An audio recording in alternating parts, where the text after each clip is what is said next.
We won't let it sneak into our communities disguised as a supplement. This is about keeping Florida families safe and protecting consumers who think they are buying something natural, but are really buying high-powered narcotics.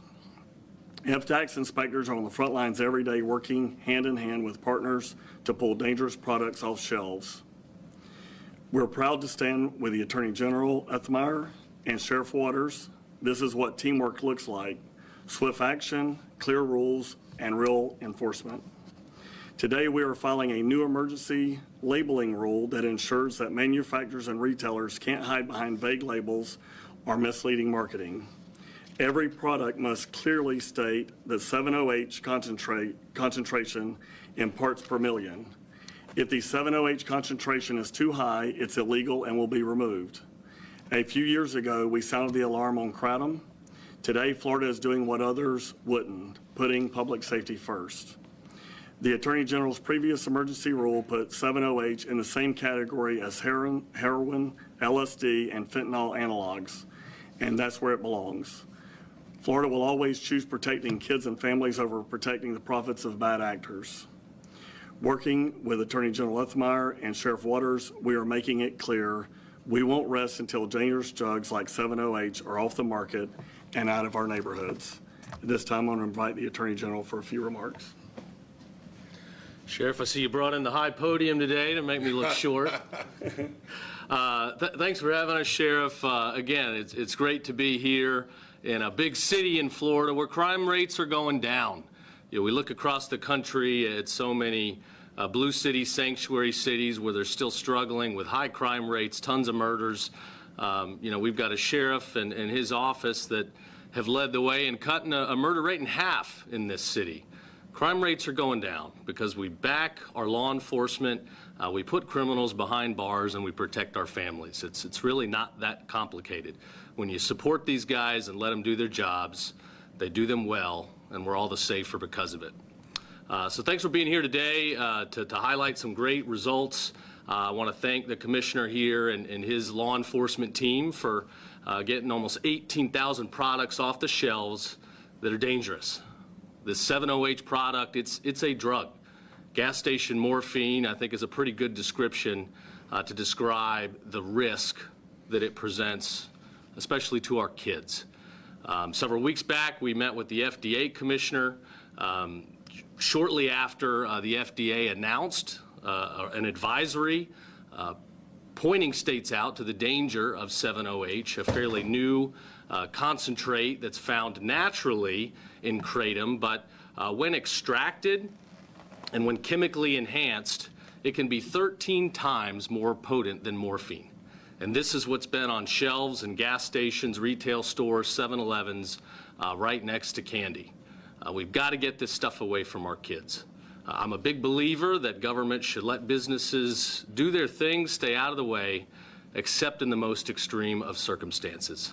And that is what this is. It was an emergency. We were getting reports up and down the state of adverse health consequences, emergency room visits, including kids. And at that point, we had to step in. So we quickly issued an emergency rule. We rescheduled this drug. It can no longer be commercially sold on the shelves. And thanks to our agriculture law enforcement team, we are cracking down and we are getting it away from the hands of our kids. So we're going to continue to go up and down the state, hold wrongdoers accountable, and let people know, stay away from our kids. So, Sheriff, thanks again for the job you do and for hosting us here this morning. Yes, sir. So thank you, General. Thank you, Commissioner. And good morning. Thank you all for being here today. A few weeks ago, the men beside me took decisive action to protect Floridians by banning the sale of dangerous compound known as 7-OH in stores across our state, and today we are here to emphasize the importance of that action. For far too long, dangerous and unregulated substances like 7-OH have been allowed to creep into our neighborhoods. And while they may be sold under the disguise of harmless products, the reality is that they pose a very real threat to the health and safety of our families and our kids. I want to commend Attorney General Uthmeier and Commissioner Simpson for their leadership and swift action to ensure 7-OH is no longer available on store shelves in Florida. Locally, our narcotics unit sees the consequences of these substances firsthand.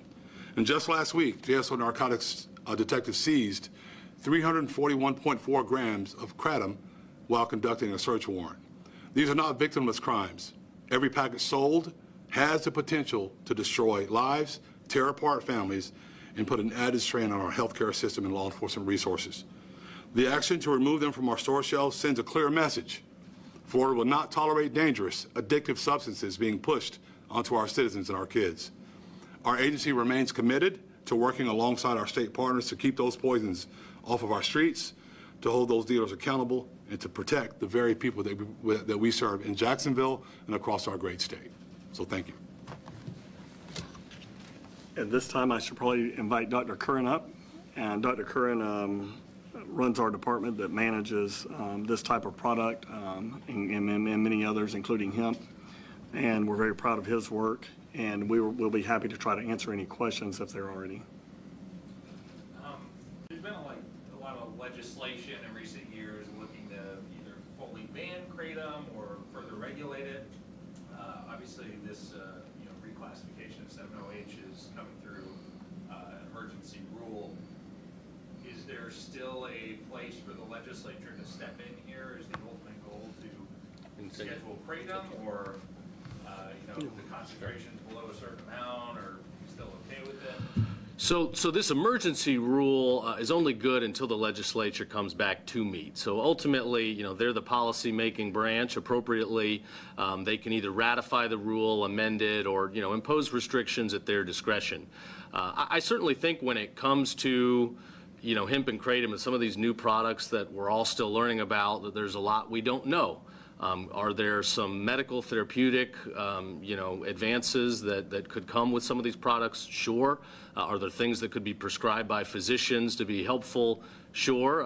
But at the end of the day, I think it's up to the legislature to do the deep dive and really figure out, what protections we want to have in place. We've had great legislation recently, especially in the context of vaping, where my office is looking at products that are advertised and attractive to kids, and we've got to stop that. It's vapes in the classroom today. It's very different than cigarettes. Kids are pulling them out of pockets and killing brain cells ad nauseum. I don't think we're going to defeat China and our adversaries if everybody's high every day. So we're continuing to look at this. Again, the legislature will be the appropriate body for long-term policy. Follow up on that, just because you mentioned vapes. Your office came out with the stop sale list back, I guess, in January, and gas stations and all the like, smoke shops or whatever, were supposed to stop selling those products 60 days later in March. But according to state data, there's been no citations or fines issued in any of our local counties here in Northeast Florida. I'm guessing that enforcement probably falls on DBPR. Are you satisfied with the level of enforcement you've seen so far? We're not. We're still looking for more resources to enforce. This is a brand new policy. I think the first list came out. The second one is coming fairly soon. I know your office has pulled out a lot of products too. So I think the commissioner's doing a great job. We got to work with other agencies that have authorities to properly get these things off the shelves and levy fines where appropriate. Is it FDAX that's in charge of the nicotine vape enforcement, or are you just the hemp? No, yes. We are in charge of hemp and obviously these products and many other products that we're inspecting on a daily basis. So at this time, we are not responsible for the vaping products. And we don't do any of the vaping products. The hemp ones. The hemp vaping, right, hemp, but not, that's right. Nicotine falls under the BPR. So then what is the enforcement going to look like in Jacksonville, primarily towards the 70H ban? Are we just going to have detectives coming into every gas station, convenience store, looking at the products on the shelves? Yeah, so from FDAC perspective, we have inspectors stationed statewide, including here in Jacksonville, and our inspectors do go into convenience stores, smoke shops, warehouses, and things like that. And if anything is in greater concentration than the Attorney General's emergency rule stipulates, those would come off sale immediately. We would stop sale them. They couldn't be moved from that point. And then at that point, they're deemed controlled substances, so they would have to be disposed of properly. They can't be sent back to the manufacturer. They can't be thrown in the trash. These are actual narcotics. They're drugs, so they have to be disposed of in a proper manner, as any other drug would be, and law enforcement can speak in detail to that as well. Are there criminal penalties products at this point? I mean, are smoke shop owners getting arrested, more or less? There can be, yes. I mean, there are scheduled substances, so yes, there can be. What kind of health effects are you seeing when people, especially teens, use these products?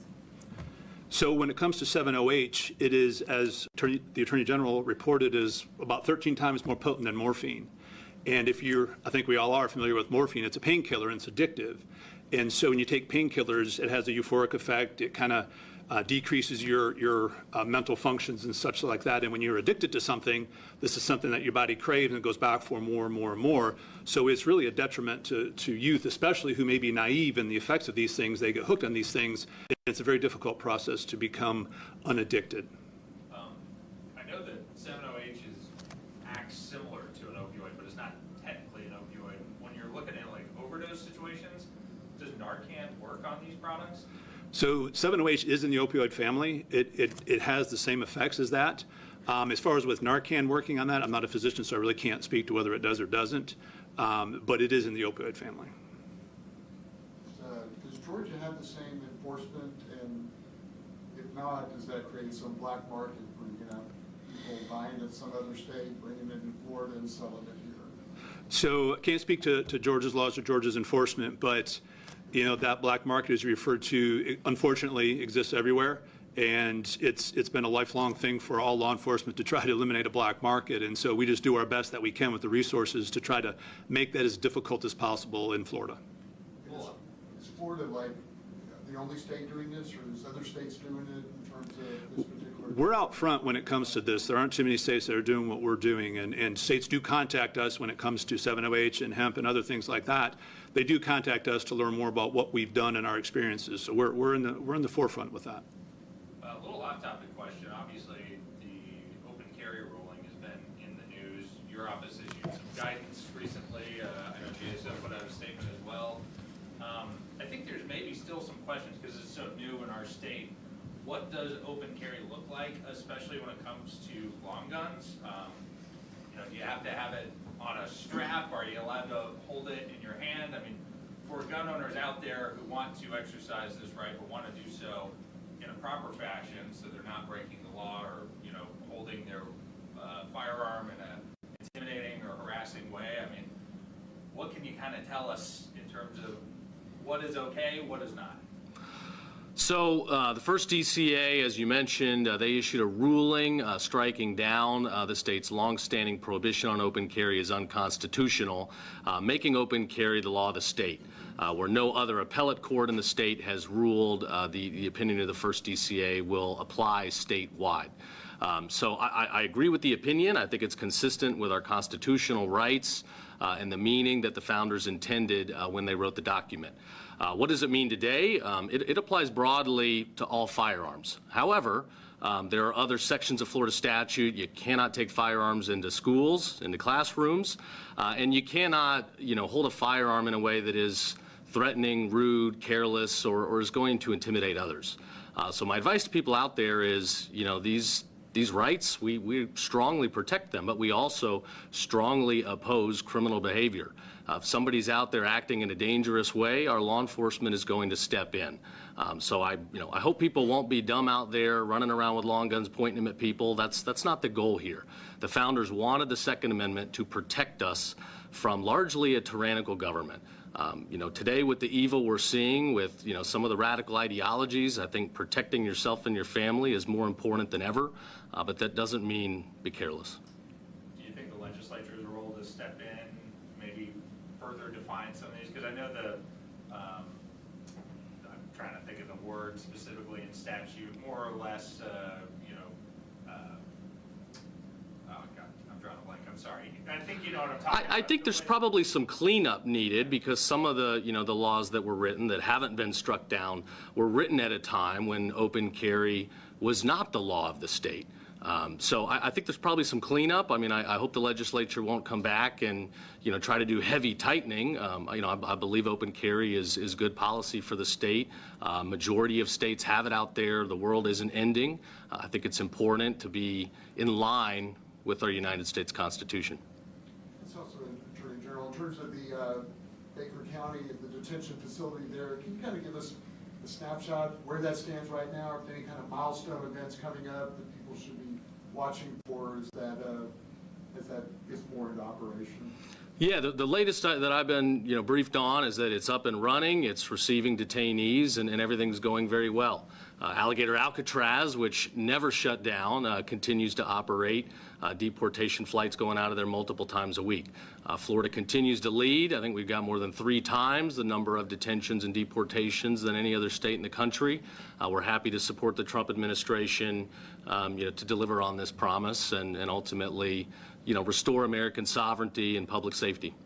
Detention flights have started out of Baker County as well? Or is that- I think so. I don't know that for sure, but I know that it is up and running.